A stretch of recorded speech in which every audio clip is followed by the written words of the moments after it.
Eu pus essa figura para lembrar de falar para vocês uma coisa. Esse aqui é um bebezinho humano em gestação, né, em formação. Cordão umbilical, o saco amniótico, né, cheio do líquido amniótico e assim por diante. Então, existe uma coisa aí, anencéfalo. Vocês viram que está no Senado Federal, aí por todo lugar, essa campanha para regularizar ou legalizar o aborto do chamado anencéfalo. Então eu tenho para dizer para vocês o seguinte, duas coisas em relação a isso. Primeiro, o anencéfalo não é anencéfalo. Porque quando você fala anencéfalo, o anencéfalo não tem cérebro. E eu já vi companheiros nossos do meio espírita dizendo assim, Ivênia, eu sou a favor do aborto de anencéfalo, porque olha, André Luiz fala no Mundo Maior que o cérebro é o órgão de expressão da mente, do espírito. Se não tem cérebro, não tem mente, não tem espírito. Então esse corpo não tem espírito, pode abortar. Engano, equívoco. Esse corpo tem partes do encéfalo e tem espírito. Então o próximo, Marcelo, por favor. Então é o seguinte, olha o cérebro inicial de André Luiz, olha. Então toda essa parte básica lá no fundo, o anencéfalo tem. Esse termo é absolutamente equivocado, impróprio. Por que quer dizer anencéfalo? Que não tem encéfalo. Varia de caso para caso, segundo a pesquisa que eu fiz na internet, conversei com vários médicos que trabalham com neonatologia. Então, o anencéfalo que desenvolve o seu corpinho, às vezes chega até o final da gestação, nasce, vive algumas horas, algumas semanas, meses e até alguns anos, ele tem essa parte básica, que lhe garante organizar o seu corpo físico, ter batimentos cardíacos, ter secreção hormonal, ter funções viscerais e assim por diante.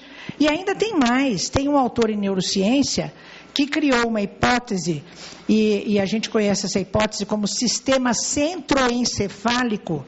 Ele considera que não é o córtex cerebral que faz a ligação com a consciência, mas é o cérebro inicial, são as profundidades. A partir do cérebro inicial, depois, a expressão fenomênica do que o indivíduo sente, do que o indivíduo pensa, tem sim que ter ligações com o córtex cerebral. Como o anencéfalo, geralmente ele não tem a parte superior do córtex cerebral, às vezes ele não tem nem a parte óssea aqui de cima da cabeça, então ele não tem como expressar o que ele sente, mas ele tem o cérebro inicial.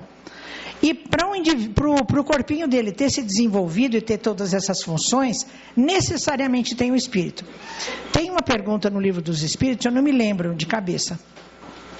Então, o Kardec pergunta assim, toda criança que nasce tem um espírito? A resposta é, sim, porque senão não seria um ser humano, né? A doutora Marlene Nobre, naquele livro, O Clamor da Vida, onde ela faz uma verdadeira campanha contra o aborto, né? Ela resgata essas informações da literatura espírita e ela diz o seguinte, olha, é um equívoco dizer que esses fetos mal formados não têm espírito.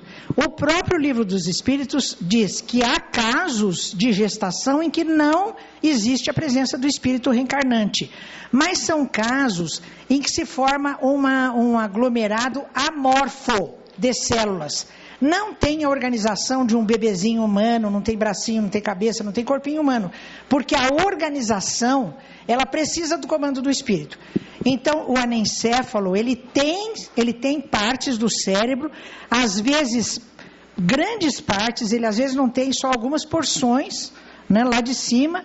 Ele tem a regência do corpinho dele, ele tem organização celular, tem secreção hormonal, tem funções viscerais, tem batimentos cardíacos.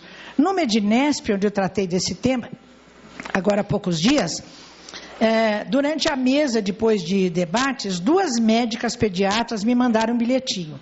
Uma delas diz assim, olha, Ivênia, eu quero te dar um depoimento, eu sou médica pediatra, nasceu no serviço, que ela é médica no serviço público lá no Nordeste, nasceu um bebezinho anencéfalo, todo mundo achava que não era viável, mas as enfermeiras, por ação caritativa, começaram a dar soro glicosado, alimentar, ele sobreviveu. Chamaram o pai e a mãe e disse, olha, o bebê sobreviveu. A mãe foi lá, pegou o bebezinho e levou para casa. 2 anos depois, essa médica estava de plantão nesse serviço, veio esse bebezinho que estava com problema respiratório. Ela falou, olha, então eu testemunho para você que um bebê que nasceu no nosso serviço era considerado anencéfalo, é anencéfalo, ele já tem 2 anos de sobrevivência. Uma outra médica também mandou um bilhetinho, dizendo também que ela acompanha um bebê anencéfalo, chamado anencéfalo, que já tem mais de 2 anos de sobrevivência. Então, o aborto do anencéfalo, ele é um crime, porque é um espírito que está reencarnando, às vezes, com uma oportunidade raríssima de reajustar o seu perispírito, de conviver com os familiares, e a gente está descartando como uma coisa que está incomodando.